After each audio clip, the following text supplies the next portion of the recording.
Nah ada yang nanya gimana cara gue ngatur duit pas gue nggak punya duit dulu. Nah kalau gue agak ekstrim. Gue kan blok juga agak ekstrim. Kita kalau nabung pas masih miskin sih ekstrim ya. Gue mungkin 90% kali dulu.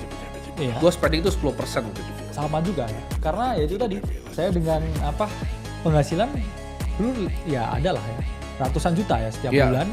Tapi tetap ya waktu itu ya ratusan juta setiap bulan itu tetap ya saya spendingnya dengan gaji UMR loh, ya 4 jutaan sekian. Padahal ya itu udah ratusan juta. Ya. Berarti lu 95% lebih lah ya? Lebih. Karena kan sebenarnya rumus dari total spending untuk lifestyle itu kan kalau di teori-teori finance kan 10-20% dari total kalian punya pendapatan. Tapi itu juga adjusted juga kalau kalian ratusan juta atau bahkan miliaran setiap bulan. Masa mau dinaikin juga gitu? Nggak mungkin dinaikin kan? Ya, harusnya tetap di nominal yang kamu sebelumnya ya. Jangan sampai kayak overspending karena ya kamu merasa penghasilanmu banyak. Karena ya penghasilan pun juga untuk pengusaha kadang kan juga naik turun pasti. Betul. Kalau gue juga ya kalau sekarang udah gak beda lah. Gue spending udah gak mikir sekarang. Tapi zaman dulu gue spending tuh sangat mikir ya. Jadi duit gue dari investasi adalah duit yang gue tabung terus dari hasil gue bekerja. Gue kan dulu sekarang kan kita mainnya beda. Kita mainnya tuker duit jadi duit. Tapi sebelum duit bisa jadi duit kan perlu waktu. Gue tuker untuk jadi duit. Ya perlu duit dulu. Kan? Nah tapi kan gue udah tahu konsepnya itu duit jadi duit. Jadi ketika waktu gue jadi duit 90% dari waktu yang jadi duit ini duitnya jadi duit ngerti gak sih? Ya. Dipindahin langsung. Jadi nggak usah ribet-ribet menurut gue. Ya. Sederhana. Jadi semua yang lu bisa sisihin. Baginya gimana? Simple. 70% dulu Bitcoin, 10% lu pegang USDT cash, 20% lu sebar 1-2%. Kayak itu gue bisa jadi itu kayak ini apa? Rulebook gue tulis kalian sini aja. Biar nggak bego nih orang-orang banget sini tulis. 1. Bitcoin 70%. 2. Cash minimal 10%. Ya. Ini pun juga timbul pertanyaan ya. Apakah buat teman-teman yang misalkan sekarang, apakah misalkan saya punya penghasilan sekian sebagai orang milenial dan juga Gen Z, apakah saya harusnya all in di kripto aja tapi atau punya exposure di aset-aset yang lain? Entah itu di aset kelas yang lain atau properti dan sebagainya. Kalau menurut saya pribadi, dulu saya 100% kripto karena duitnya masih kecil. Karena ya untuk apa kita diversifikasi kalau jumlah duit kita itu nggak banyak bro. Betul. Harus benar-benar fokus, tapi fokus di sini ya kita harus tahu game plan yang tepat. Jangan sampai kalau kita nih udah terjun di 100% kripto, tapi habis itu ketemu meme coin apa gitu langsung 100% di sana ya jangan begitu ya cara main. Betul. Kenapa sih orang bisa kebakar sampai pusing? Misalnya dia masuk meme coin turun 70% dia pusing. Kenapa? Karena semua duitnya dimasukin. Ya gimana nggak pusing bos? Iya. Lo beli koin yang kagak ada fundamentalnya, yang kita udah selalu ngomong itu adalah spekulasi. Bisa cuan nggak? Bisa. Bisa rugi nggak? Bisa. Kita udah bilang, oh Bitcoin ya besarnya ya, udah gue bikinin seriesnya borong Bitcoin. Tapi gue senang bro hari ini bro, karena di saat market merah justru banyak yang antusias untuk belajar. Nah, tumben ya. Biasa pas hijau lo. Benar. Kalian lucu loh kalian. Pas hijau malah sepi sekarang. Merah nih malah, berarti kan udah lebih ini bro, udah lebih terbuka ya wawasan orang-orang Indonesia. Jadi gue happy. Dewasa, ya. Anak-anak di sini. Ada yang tanya, money management gaji 10 juta. Kan gue bilang tadi, kalau gue punya gaji 10 juta, ya lu 4 juta aja hidup mentok 4 juta lah gitu, tetap UMR ya. Lu hidup 4 juta, 6 jutanya tadi langsung lu bagi 70% di BTC, 10% lu pegang USDT, terus 20 dikali 1-2%. Simple ya. That's how you win in the market. Iya. Jadi nggak usah ribet-ribet. Kalau kita sekarang penganut kripto gitu. Ya. Kenapa gue nggak beli properti? Nanti gue jelasin di acara. Ya, gue tarikin data dari 1928 semua aset kelas yang ada di muka bumi ini. Treasury bills, treasury bond, T-bills, T-bonds, real estate, stocks. Gue buka semua datanya. Kenapa gue beli yang kripto ya? Sampai jumpa lah di tanggal 7 ya teman-teman ya. Yes. Sebentar lagi bro tanggal 7 ya. Iya. 4 hari lagi ya. Iya benar. Jadi yang paling penting yaitu adalah portfolio management dan portfolio allocation. Di dalam pun juga kita jelasin dengan sangat rinci bro ya, tentang portfolio management, portfolio allocation. Yang mana ya supaya teman-teman ini nggak kebakaran ya. Ini pun juga di salah satu modul yang utama kita ya, The Art of Crypto Trading. Nah ini jelas banget ya. Benar. Comprehensive guide on how to market timing and market positioning. Kemudian step by step portfolio allocation end portfolio management ya. Jadi jangan bilang ya nggak pernah kita ajarin ya, karena Betul. di sini pun ya langsung di aplikasinya teman-teman bisa dapat insight nih ya di sini. Nah, ini saya jelasin juga ya. Nah, ini diversification berapa persen ya. Kemudian potensi portfolio naiknya berapa ya. Harus berapa banyak ya kalian masuknya. Masuknya juga harus bertahap, jangan sekali entry. Di sini pun juga di aplikasi kita jelasin ya, di mana teman-teman harus punya ya alokasi manajemen yang bagus, jangan asal masuk terus kebantai ya. Iya, ada yang bilang juga deh bro, semenjak masuk Aceh marah-marah sekarang jadi senang. Nah ini Nico Robin ini contoh orang yang beneran belajar nih. Iya. Tapi emang sebenarnya kebanyakan yang di dalam tuh memang beneran belajar gitu. Yang tek-tek Yes. tuh di luar yang nggak masuk dalam. Ya. Jadi kalau di dalam mah aman-aman aja ya. Jadi ada yang nggak? Koti-moti salah nggak sih punya pemikiran kita nabung BTC aja nggak mikirin mau naik turun?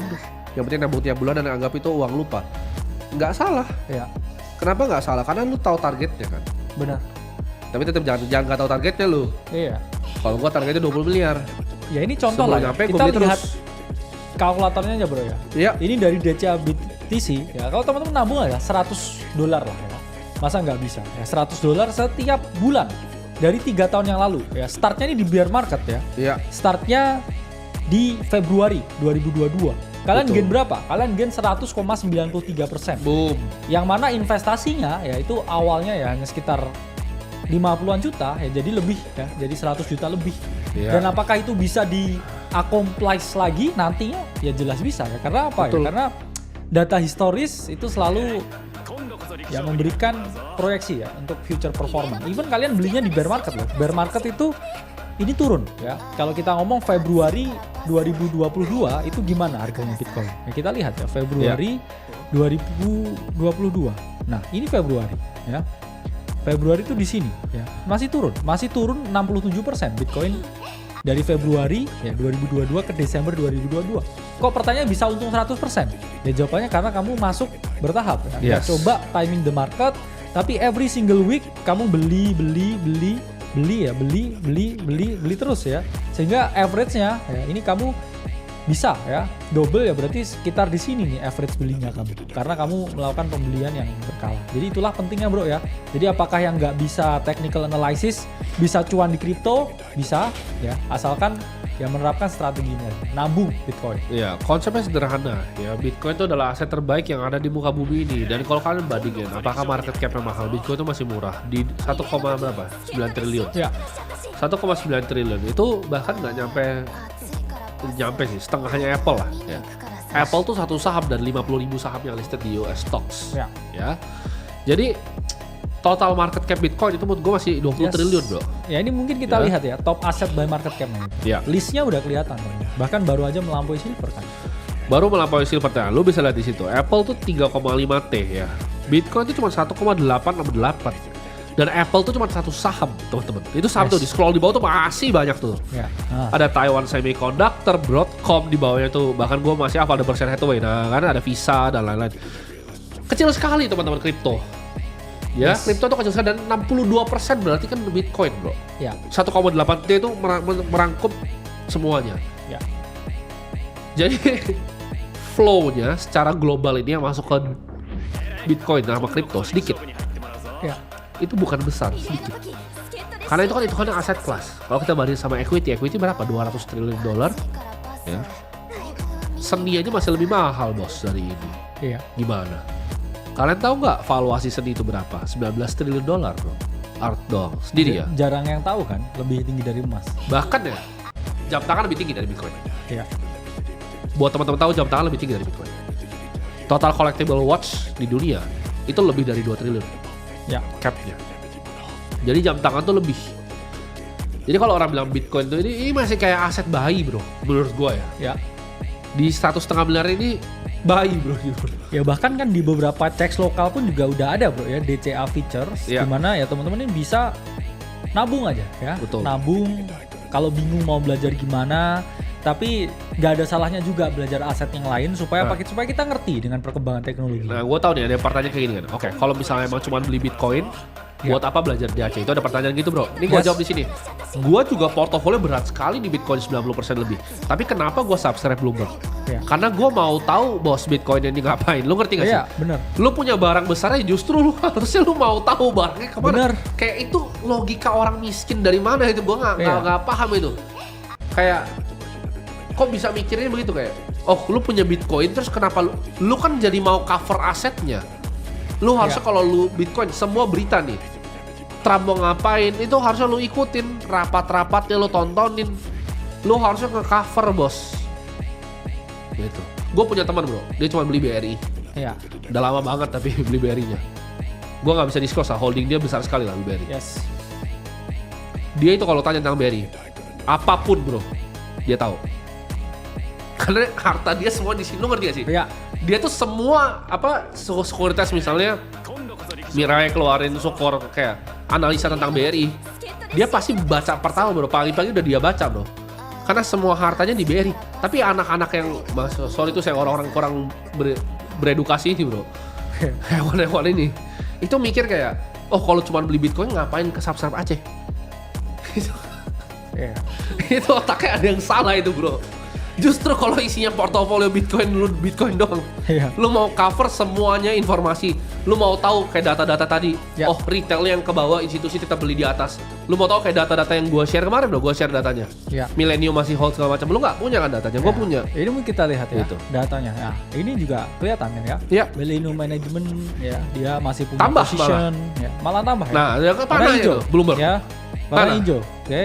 Iya. Kemudian ini pun juga sama ya. Kita juga cover juga data di dalam. Nah, ini kalian nggak tahu kan retail udah cabut dari market itu sejak Nah, Trump pump 2024 jadi November. retailnya tuh turun tuh yang warna ungu Ya, tuh. retailnya ungu ya, tapi yang warna pink ini institusi ini nambah terus. Ya. Jadi kalau kita lihat ya, pertambahan institusi ini grafiknya sama persis dengan Iya. yang putih ini adalah harga Bitcoin. Berarti selama Betul. ini kenaikan harga Bitcoin itu yang gerakin pure institusi. Ya. Ada yang tanya bro, kelas kok mahal? Kamu miskin kali. Murah banget itu. Iya. Murah banget. Ini 1 juta. Total yang kamu baca tuh CryptoCoin semua 1 miliar loh kalau kamu beli Ya, sendiri. 1,1 tuh. 1,1 miliar kita udah hitung. Ya, semua yang subscription yang kamu bayar tuh 1,1 miliar. Buat kita sih murah banget 1,1 miliar. Ya. Tapi kalau menurut kamu 20 juta itu mahal ya, Ya, kamu hitung kali per- nggak punya duit. Per bulannya juga berapa Berapa? sih ya? Itu kan sama juga 1 kayak. jutaan ya. Iya. Kayak buat makan siang doang. Apalagi kan gitu. juga ada yang member kita dari harga 4 juta gitu. Iya. Setahun, Betul. Ya. Jadi yang percaya kita dari awal ya dapat value lebih. Murah. Ya dapat murah. Sederhana kan? Terus lu dapat juga, lu bisa datang ke acara gratis. Ya cuman 1 juta loh sebulan. Lu dapat acara gratis. Sering juga. Ya. Sering juga nanti kita adain lagi, kita bikinin party lagi. Jadi lu pikir pakai otak lu tuh yang kalau masih waras tuh masih masuk harusnya ya. Ada yang bilang kapan nih party? Tanggal 25 ya. 25 sebelumnya itu mungkin April. kita juga mau ada juga Bang. Iya, sebelum itu Maret ya nanti ya. Khusus yang Pre-party. kontrarian. Ya. Pre-party berarti. Yes. Oh, pre-party.